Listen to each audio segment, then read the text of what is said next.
Hi, welcome to Rock and Roll Up.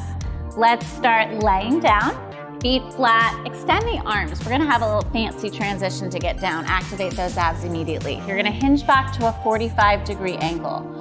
Curl your pelvis under, so you'll know if your pelvis is curled because you'll go from your sits bones onto the back of your pelvis. It's called your sacrum.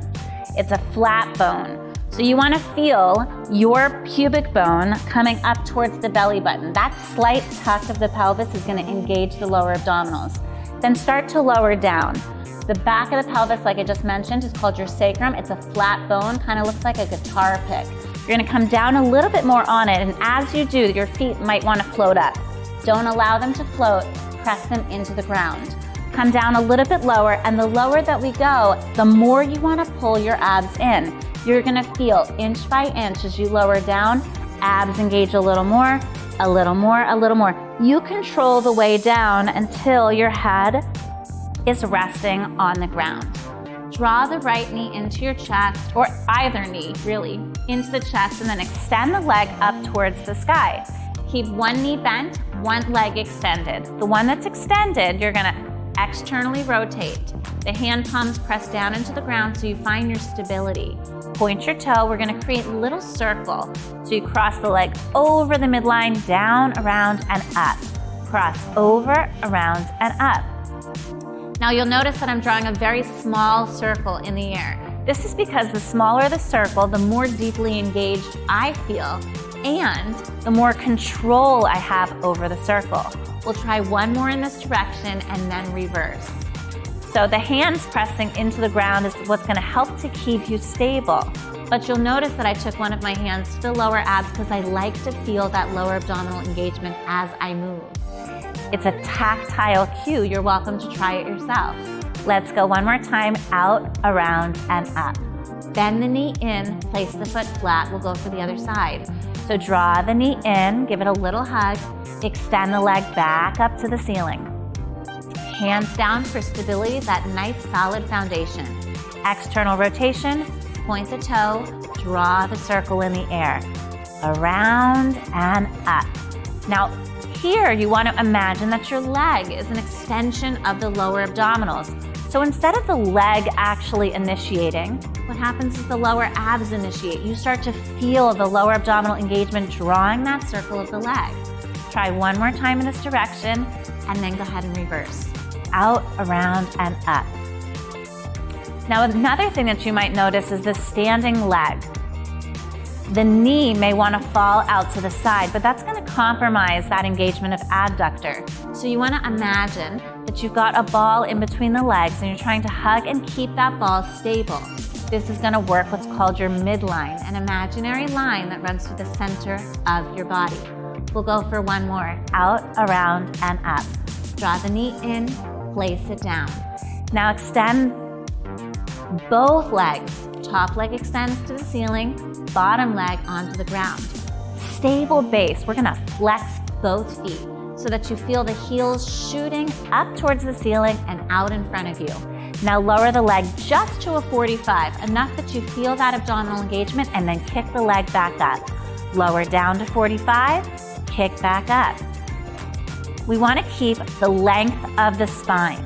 So you'll notice in your own body that we have several curves in the back. We have one at the cervical spine right at your neck and one at the lower back. Those two curves in the spine should be honored. Lift the leg up, hold it here. So what do I mean by that? I mean, I don't want you to arch and create too much of a curve here. It's going to compromise the neck. And same thing with the lower back. You don't want to arch here or it's going to compromise the abs. Draw the knee in, extend the leg down, other leg comes in, lift it up. You're going to lower down and lift. Controlling the way down as much as you control the way up. And again, that cue of imagining your legs as extensions of your abdominals could change your workout forever. It's a control, and one of the things that Joseph Pilates teaches is controlology, controlling the way that we work our body, our breath, and our mind. One more time, lower down, lift up. Draw both knees into the chest, gently rocking from side to side. We're gonna practice rocking and rolling. So rolling like a ball. You'll start here with the hands right at the hamstrings and the heels close to your tush. Lifting the booty up, you're gonna come up and then lower back down. Rolling up and down. So here, you're only gonna rock to your shoulder blades. Notice that I'm not going onto the neck. That can compromise the cervical spine. We definitely don't wanna do that.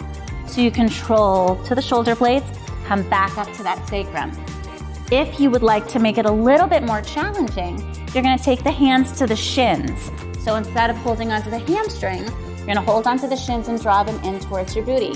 Rock it back, come right back up. Now if you can pause here, you're gonna pull those abs all the way in. Ready? Rock it back, rock up, pull the abs in. Rock back and forth. It's a great way to massage the spine. Now, if this bothers your back at all, if it's hurting your spine, you can always double up your mat. Make the mat a little bit thicker to protect that spine. Lower down, place the feet down. Feel the heels reach into the ground. Rooting the heels down into the earth. Start to curl the pelvis under, lifting the hips up. Nice way to counterpose all of that flexion. Melt the back down into the earth, feeling like you are massaging the spine. Letting the pelvis and the hips settle at the bottom. And we'll try that again. Ready? Curl the pelvis under, lift it. Now, you'll notice that I didn't turn my head towards the camera until my hips were down. Same thing. Anytime your hips are lifted up, you keep your head directly straight. So again, you are honoring the cervical spine, the neck. One more time, curl pelvis up, pressing feet and hands into earth, and then melt the back all the way down. Draw the knees into the chest, rock yourself up to seated, crossing the legs. Take the hands into heart, take a deep breath in, exhaling out. Fantastic job. Thank you so much.